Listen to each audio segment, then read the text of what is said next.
মুসা নবী একদিন কয়, আল্লাহ আমার চেয়ে এত বড় জ্ঞানী পৃথিবীতে আর কেউ নাই। আল্লাহ কয়, আছে তো। কয়, কে? কয়, হ্যাঁ রে, যদি দেখতে চাও তাহলে বাজারে গিয়ে একটা মাছ কিনো, ওইটারে কাটো, কাটটা ভাজো, ঝোলার মধ্যে ভরো, বইরা তারপরে হাঁটতে থাকো, যেখানে গিয়া মাছটা জিন্দা হয়ে যাইব, মাছটা যে দিক দিয়ে যাইব ও দিক দিয়ে একটা রাস্তা পাইবা। মুসা নবী তাই করছে, ঝোলাই বইরা হনে আড়ে, মাছ জিন্দাও হয় না আর রাস্তাও পায় না। এক নদীর পার দিয়া যাওয়া ধরছে, আর ফুরুত করে ঝোলাতে বাইরিয়া মাছ গেছে পানিতে বইরা। যেই পানিতে পড়ছে, পানি দিয়ে হয়েছে একটা রাস্তা।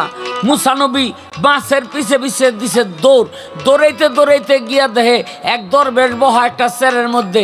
দরবেশটা গিয়া কয়, এই যে এখানে একটা মাছ যাইতে দেখছেন? কয়, তোমার আর মাছ খোঁজা লাগবে না, আল্লাহ আমার কাছেই তোমারে পাঠাইছে, এখন আর মাছের দরকার নাই। কয়, আপনার কাছে পাঠাইছে মানে? কয়, তোমার নাম মুসা না? কয়, তা আমনে কে? কয়, আমার এটা জানার দরকার নাই, তোমার আমি কে, লব আমার লগে। মুসা নবী বুঝা গেছে যে এই ব্যক্তি তো ওই ব্যক্তি। পিছে পিছে যায়, যাইতে যাইতে পাইছে একটা নদী। ওই নদী পার হইব, নৌকা লইয়া এক মাঝি দাঁড়াই রইছে। এখন এই দরবেশে গিয়া কয়, বাবা আমাকে একটু পার কইরা দাও।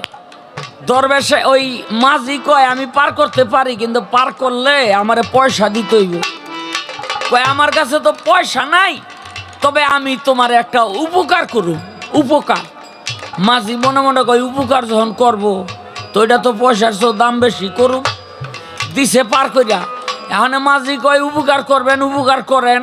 হাতের মধ্যে একটা লাঠি, লাঠি দিয়া নৌকার মাঝখানে এমন এক ঘাই মারছে, নৌকাটা ফুটো হয়ে গেছে, সম্মানের তলায় যাইতাছে। মাঝি কয়, করবেন কইলে উপকার, এই দি ক্ষতি। মুসারে কয়, তাড়াতাড়ি লও। মুসারে লইয়া একটু দূরে গেছে। মুসা নবী কয়, বেটারে কইলেন উপকার করবেন, বেটার নৌকাটা ফুটা করে থুয়েলেন, এটা কাম করলেন, বুঝে এখন? কয়, কইতারি আমারে কিন্তু তোমারে কিন্তু আমার লগে নেমু না। মুসা কয়, তুই থাক, আপনার লগে আমি থাকু। গিয়ে উঠছে আরেক বাড়িতে। বাড়িতে গিয়া কয়, আমরা দুজন মুসাফির, আমগো দুজন একটু থাকবার দাও। বেড়ায় কয়, আমার বাড়িতে বাইরো, বাড়িতে ঢুকার অনুমতি তখন দিছে কেটা? কুদায় কাদায় বাইর করে দিছে। বাড়ির বাইরইয়া ওই দরবেশে কয়, মুসা ওই পুকুরের থেকে কাদা মাটি লইয়া হ। কয়, কেন? কয় যে বেটার ওয়ালটা ফাইটার হয়েছে, এটারে জোড়াইতে হইব। দুইজনে মিলে জোড়াইছে। একটু দূরে গিয়া মুসা নবী কয়, বেটাই দিল না, থাকবা। আর আপনি কোন এই ওয়াল জোড়াইতে জোড়াইলাম, ব্যাপারটা কি বুঝে এখন? তো কয়, কইতে পারি, আমার তোমারে কিন্তু আমার লগে নেমু না। মুসা কয়তো থাক, কোন এর দরকার নেই। আর একটু আগে বাইরে এক বাড়িতে গিয়ে ওর সামগোটো থাকবার দেন। দুজন মুসাফির, বেটা খাতা বালিশ বিছাইয়া আদর যত্ন করে খাওয়াইলো, হওয়াই ধুইছে। ভোটটা হইব এমন সময় তো এই সকাল হয়ে যাইব। দরবেশে ওই বেটার একটা পোলা ৮-১০ বছর বয়স, গলা টিপ্পা মাইরা। এরপরে মুসা নবী কয়, তাড়াতাড়ি লও। একটু দূরে গিয়া মুসা নবী কয়, বেটা এত আদর যত্ন করলো, আর আপনি এই বেটার পোলাটারে মারলেন, বুঝে এখন? কয়, কইতারি তোমারে আমার লগে নেমু না। কয়, আপনার লগে আর আমি থাকুমো না। কয়, দেখ ওই যে প্রথম নৌকাটা ফুটা করলাম, ওই এলাকার বাদশার লগে পানিপথে পাশের বাদশার লগে যুদ্ধ। ভালো ভালো নৌকাগুলি সব লয়ে যাইতেছে যুদ্ধ করতে। এখন আইসা যখন সৈনিকেরা দেখবো এই নৌকাটা ভাঙ্গা, তখন তো আর নিব না। 2 দিন পর টান্ডা উঠাইয়া ফুটা জোড়াইয়া বেটায় পাইব। তো বেটার উপকার করছি না ক্ষতি করছি? কয়, বেটার উপকার করছে। কই যে ভাঙ্গা ওয়াল জোড়াইলেন? কয়, দেখ এই বাড়ির মালিক এই বেটা না, 2টা এতিম বাচ্চা। এই এতিম বাচ্চা 2টা 20 বছর পর এই বাড়ির দখল নিব, আর তখন এই ওয়ালটা পড়ে যাইব। এই ওয়ালের নিচে হইল গুপ্ত ধন আছে, এই ধনগুলি ওই বাচ্চা 2টায় পাইব। আর এখনে যদি জোড়াইয়া না দিতাম, তাইলে এই গুপ্ত ধনগুলি এই বেটা পাইতো, কারণ এই ওয়ালটা পড়ে যাইতো। তো আমি ভালো করছি না খারাপ করছি? কয়, আপনি ভালো করছেন। কয়, বেটার পোলাটারে যে মারলেন, কয়, দেহ এই পোলাটা বড় হইয়া এত বদ হইব, এই পোলার কারণে বেডা বেডি আর এই পোলা তিনোটা জাহান্নামে যাইব। একটা পোলা আমি মাইরা থুইলাম, এই শিশু অবস্থায় মরার কারণে পোলাইয়া যাইব জান্নাতে, বেডা বেডিও যাইব জান্নাতে, এবং এক পোলার উসিলায় আল্লাহ পাক 10টা নেক সন্তান তারে দিব। ভালো করছি না খারাপ করছি? কই আপনার সব কামই ভালো, আমি আপনার লগেই থাকুম। কই তরে আর রাখতাছি না। এটা কোন জামানার কথা? মুসা নবীর কথা। এবার আসেন সেই দরবেশকে, দরবেশের নাম হইল হযরত খোয়াজ খিজির। এই ঘটনাটা পবিত্র কোরআনে আছে। আচ্ছা, তাইলে খোয়াজ খিজির কি কোনো নবী? কোনো নবী না, সেও কিন্তু একজন বেলায়েত প্রাপ্ত ছিল। যেখানে নবুয়ত সেখানেই বেলায়েত। বলা হইল নবুয়ত এবং বেলায়েত। এখন মুক্তা সরকার, তুমি কইবা এই বেলায়েতের জামানায় নবুয়ত কি কিভাবে আছে, কার কার কাছে আছে? মুক্তা সরকার, পশমের মধ্যে নবুয়ত আছিল কার? এটা হলো আলগাবাড়ি দিলাম, সামনে আরো আইতেছে। আমার নবী করিম সাল্লাল্লাহু আলাইহি সাল্লাম একদিন কাবা ঘরের সামনে গিয়া হাত তুলল। আমার নবী কয়, ওমর আর আবু জেহেল এই দুইজনের একজনের যদি আমার সঙ্গী কইরা দেন, আমার সাহাবী বানাই দেন, তাইলে আমার নবুয়ত প্রচার করতে আমার খুব উপকার হয়। আল্লাহ পাক ওমরকে কবুল করলো, আবু জেহেলকে কবুল করলো না। আচ্ছা, এবার আপনারা বলেন, নবী কি আল্লাহর কাছে চাইয়া কোনো জিনিস না পাইব? কথা কন না করে না পাইব? আল্লাহ নবী যদি কইতো যে আল্লাহ আবু জেহেল আর ওমর দুজনরেই আমার সাহাবী বানাই দেন, আল্লাহ দিত না? দিত কিনা? নবী এই কথাটা কইল না কেন? একজন চাইলো কেন? দুইজন চাইলেই তো দেয়। বড় পীর আব্দুল কাদের জিলানীরে কবরের মধ্যে দিছে, মনকির নকির দুই ফেরেশতা গিয়া কয় মাররা বুকা, আর দুইটারে দুই হাত দিয়া থাপা দিয়া ধরছে। এ তোরা হিন্দু না মুসলমান? কয় আমরা মুসলমান। কয় তো মুসলমান হইলে সালাম দিলি না কেন? মনকির নকির কয় বড় পীর আমগো তো সালাম দিয়ে অভ্যাস নাই, এই জন্য আমরা দেই নাই। কয় তাইলে আসলে সালামের জন্য তো ধরি নাই, তোকে ধরছি হইল আল্লাহ যখন আদম বানাইব, মানুষ বানাইব, আমগো বানাইব, তোকে জিগাইছিল তোরা না করছিলি। আল্লাহ বানাইব আমগো, তোরা না করছিলি কেন? হ্যাঁ, মনকির নগের দুই ফেরেশতা উড়ো উড়ি ফাড়াবাড়ি করে ছড়তারে না, রুহানি শক্তি তো বড় পীরের কাছে। হ্যাঁ, তখন কয় বড় পীর আমরা দুইজনে মিললেই না করছিলাম না সব ফেরেশতা মিললে না করছিলাম? কয় তোরা সবতে মিললেই তো না করছিলি। কয় তো আমগো দুজনটা ছাইরা দেন, জিগে না করছিলাম। বড় পীর কয় ছাইরা দিলে যারা আইবি না কবরে, এটা আমি ভালো করে জানি। কয় তো একজন ছাড়েন, একজন ধইরা রাখেন। বড় পীর কয় এটা আমার পর্তার মধ্যে পড়ে, একটারে ছাড়ছে, ওইটা দরবারে আল্লাহর কাছে গেছে, গিয়া কয় আল্লাহ কার কাছে পাঠাইছেন সওয়াল জবাব করতে? আল্লাহ কয় কি হয়েছে? কয় হ্যাঁ উল্টা সওয়াল জবাব শুরু করে দিছে।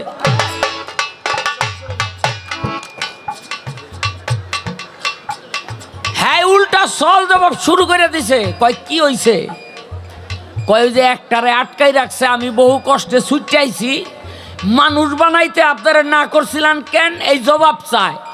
আল্লাহ কয় না যে করছিলি এটা তো সত্য। কয় হ। আমারে জিগাই না করছিলি? কয় না। আপনার জিগাই নাই? কয় আমিও জানি না। যা সব ফেরেশতারা মিললে একটা মিটিং এর মধ্যে বইল, কি চাও? বড় পীর আব্দুল কাদের জিলানী একটারে আটকাই রাখছে, ওইটারে যদি ছুটাইতে হয় ব্যাগতেরই মাপ চাইতে হইব। কবরের মধ্যে এই জিব্রাইল, ইসরাফিল, মিকরাইল, আজরাইল, মেহেতের কাইল, মেহেতের ডাইল, মেহেতের চাইল, মেহেতের খুঁত, যত ফেরেশতা আছে সব গেছে। মুনকির ধরছে এক পাও, নকির ধরছে আর এক পাও। ধৈর্যা কয় আমরা ব্যাগতেই আইছি, আর ব্যাগতে হাত জোর করে খারইছে। বড় পীর আমরা সবতেই মাপ চাইতেছি, যারা যারা না করছিলাম আমগো মাপ কইরা দেন।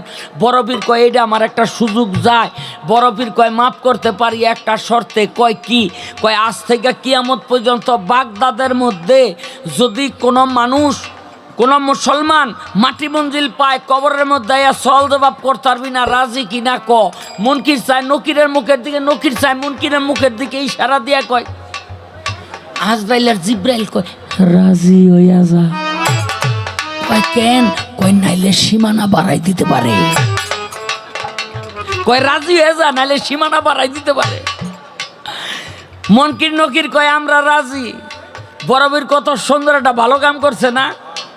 খালি মুনকির নকির কবরের থেকে গেছে আর নবী করিম সাল্লাল্লাহু আলাইহি ওয়াসাল্লাম আইয়া একটা বকা দিল। কি কইয়া জানেন? এটাও বিরাট বড় বকা। নবী বড় পীরে বকা দিল কি কইয়া? যে তুমি একটা কৃপণ, তুমি যদি আজকে সারা পৃথিবীর মুসলমানের কবর আযাব মাপ চাইতা, আল্লাহ পাক তাই দিত। তুমি শুধু বাগদাদ চাইলা, যে এত কিছু বুঝে, হ্যাঁ দুইজনরে না চাইয়া একজনরে চাইল। যেই নবী এত কিছু বুঝে বড় বীরে বকে, সারা দুনিয়া চাইলা না কেন? হ্যাঁ দুইজনরে না চাইয়া একজনরে চাইল কেন?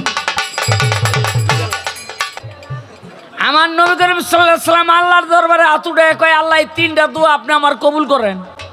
আল্লাহ কয় 1 নাম্বার করলাম, 2 নাম্বার করলাম, 3 নাম্বার করুম না। 1 নাম্বার করলাম, 2 নাম্বার করলাম, 3 নাম্বার দোয়া আপনার কবুল আমি করুম না। এই 3 নাম্বার দোয়াটা কি ছিল যা আল্লাহ পাক কবুল করে নাই? সারা রাতের প্রশ্ন যদি আপনি এক স্টেজে কইরা বসে থাকেন আমারে, তা বাকি রাত কি করবেন আপনি? রেস্ট নিব। এগুলোর জবাব দিতে দিতে তো আমার রাত শেষ হয়ে যাবো গা। আমার নামও ছোট, আমি মানুষটাও ছোট, আমি আসছি আপনাদের কাছে কিছু শিখার জন্য। আর আমার এক স্টেজে 5টা প্রশ্ন করছে। তার প্রশ্নের প্রথম হলো, এক পয়গাম্বরের, এক নবীর তার পশমের মধ্যে নবুয়ত ছিল। তারপর প্রশ্ন করছে বেলায়েতের জামানায় নবুয়ত কার কার কাছে আছে। তারপরে প্রশ্ন করছে আমার নবী করিম হযরত মুহাম্মদ সাল্লাল্লাহু আলাইহি সাল্লাম তিনি আল্লাহর কাছে 2টা জিনিস চাইল, কিন্তু আল্লাহ পাক রব্বুল আলামিন তারে একটা দিল। একটা কি? আবু জাহেল এবং হযরত উমর। সেখান থেকে প্রশ্ন করছে হযরত উমরকে সাহাবা বানাইলো, আবু জাহেলকে বানাইলো না কেন? আমার নবী বলছে তারপরেও আমার নবী করিম হযরত মুহাম্মদ সাল্লাল্লাহু আলাইহি সাল্লাম তিনি আল্লাহর দরবারে দোয়া করছে। আল্লাহর দরবারে দোয়া করার পরেও আমার আল্লাহ পাক রব্বুল আলামিন কবুল করেন নাই কেন? এই কথাগুলো প্রশ্ন আমার কাছে করছে। ইনশাআল্লাহ চেষ্টা করব জবাব দেওয়ার জন্য। তবে ওনার প্রশ্নের থেকে উনি যে কথা বললেন, সুন্দর একটা ঘটনা আমরা শুনলাম। মুসা নবী তিনি বলছিল যে আমার চাইতে জ্ঞানী কেউ আছে কিনা। তখন সে খোয়াজ খিজিরের সাক্ষাৎ পাইলেন, আর খোয়াজ খিজিরের সাক্ষাৎ পেয়ে তিনি জ্ঞানের যে বিষয়টা তিনি বুঝতে পারলেন। সেখানে শুনলাম যে খোয়াজ খিজির নাকি বেলায়েতের একজন অলি ছিল। ধৈর্য ধরেন, নীরব থাকেন, আপনাদের জানাই নবুয়ত বেলায়েতের ভাবের কথা শুনিবেন সবাই। যেই ভাবেতে কথা বলে ধর্মরাজা সরে, ভুলি নাই কথা আমার মনে পড়ে। অনেক কথাই বলে গেল ওরে গুণের ভাই, কি বলিব তাহার কথার জুড়ি নাই। আমার কাছে প্রশ্ন করে আসরে দাঁড়াইয়া বলো পসময় নবুয়ত ছিল, বলিব খুলিয়া। আল্লাহর একজন নবী ছিল, সামায়ন পয়গাম্বর তার নাম। তার পায়ে ছিল বড় বড় পশম, খুলে বলিলাম ওই পশমের মধ্যে আল্লাহ দিছে নবুয়ত দিয়া। সেখান থেকেই আমার কাছে যাই জিগাইয়া।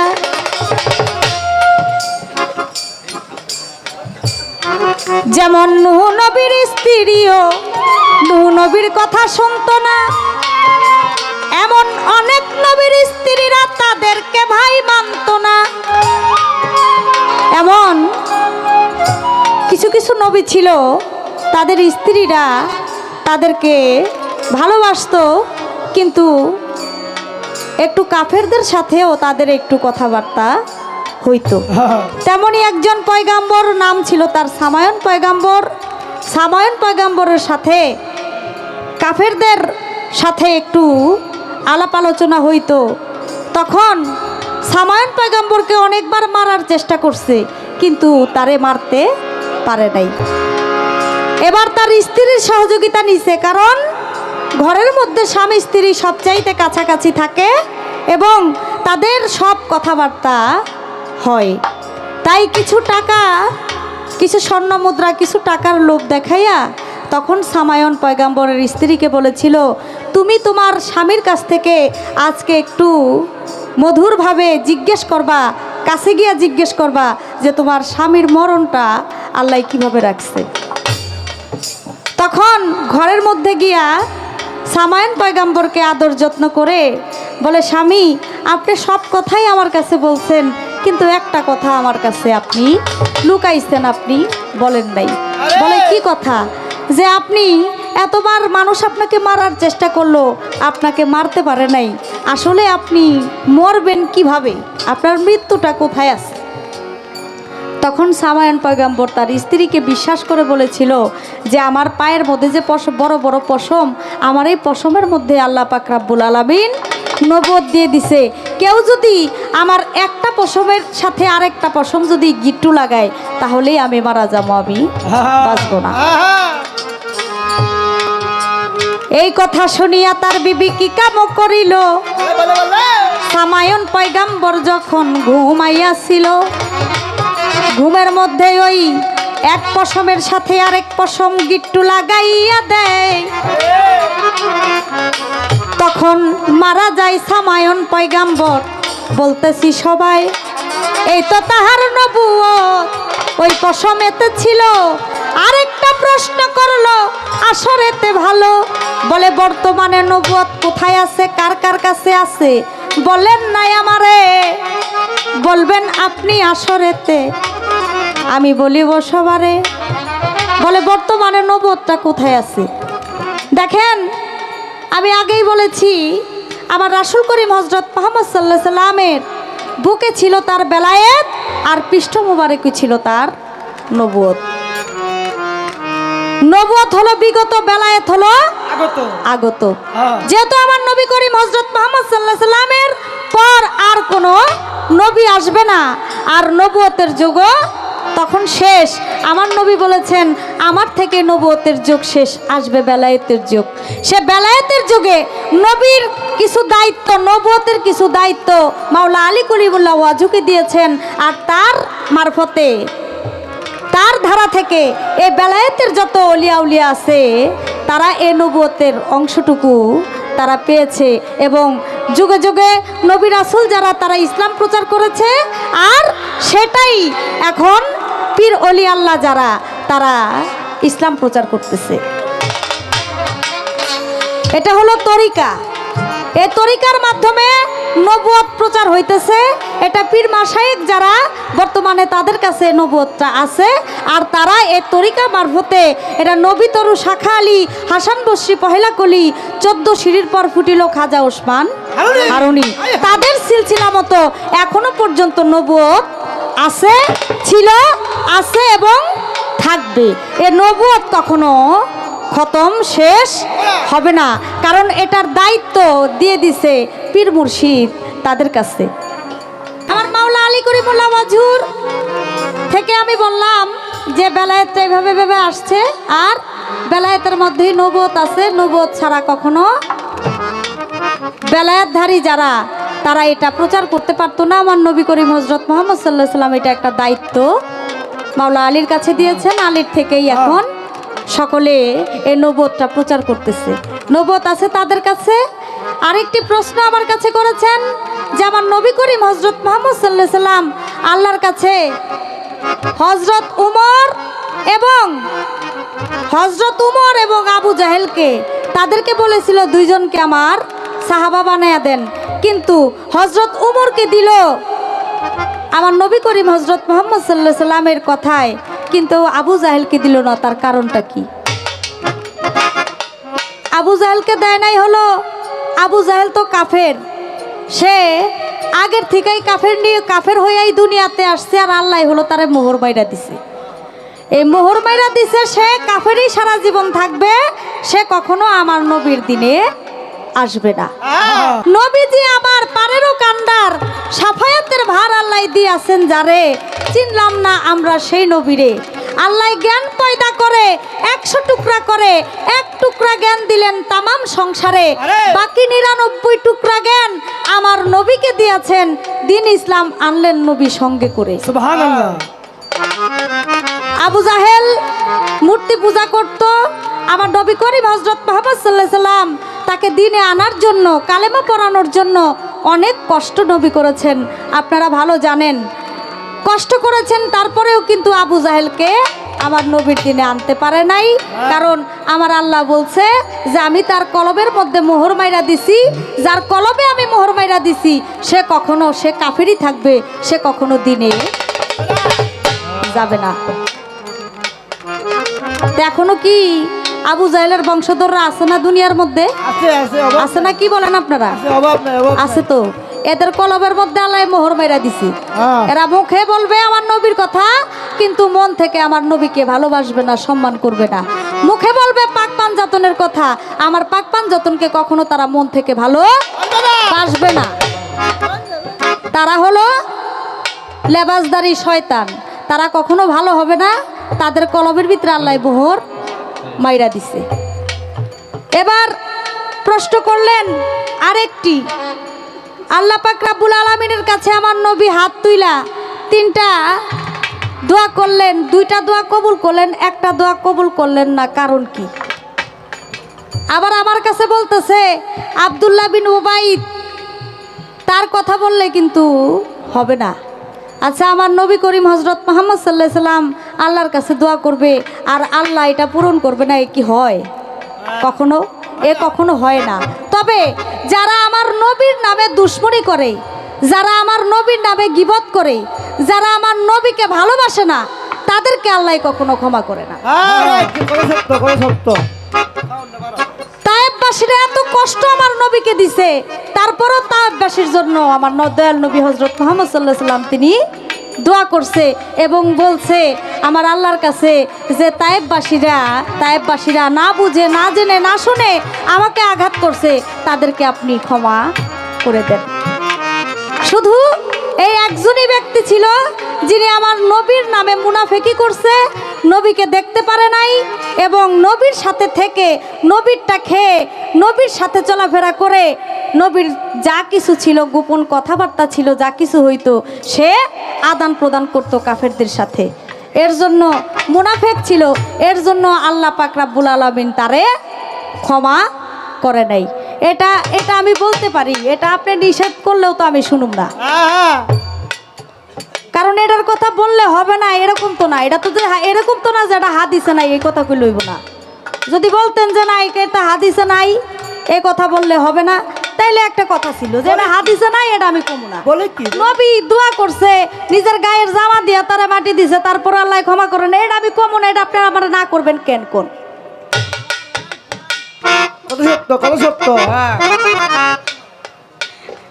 এটা তো আপনি আমার না করতে পারেন না। তবে আমি শুধু এইটা না, আমি এও বলে যাই, যারা নবীর নামে দুশমনি করে, নবীর বিপক্ষে কথা বলে, নবীকে ভালোবাসে না, নবীর নামে এই কথা সেই কথা বলে, তাদেরকেও আল্লাহ কখনো ক্ষমা করবে না। এই এতগুলো প্রশ্ন আমার কাছে করেছেন, আমি চেষ্টা করলাম আমি যতটুকু। আমি তো আর আপনার মতো এত জ্ঞানী গুণী শিল্পী না, আমি আইছি খালি আপনারে কটা গান শোনাইতে, আপনার সাথে পালা গান করব, এর জন্য এই কোনো ক্ষমতাই আমার নাই। আমি ছোট মানুষ, কিছু শিখার জন্য আসছি, তাই আমার কাছে যে কথাগুলো ছিল চেষ্টা করলাম সেই কথাগুলো জবাব দেওয়ার জন্য।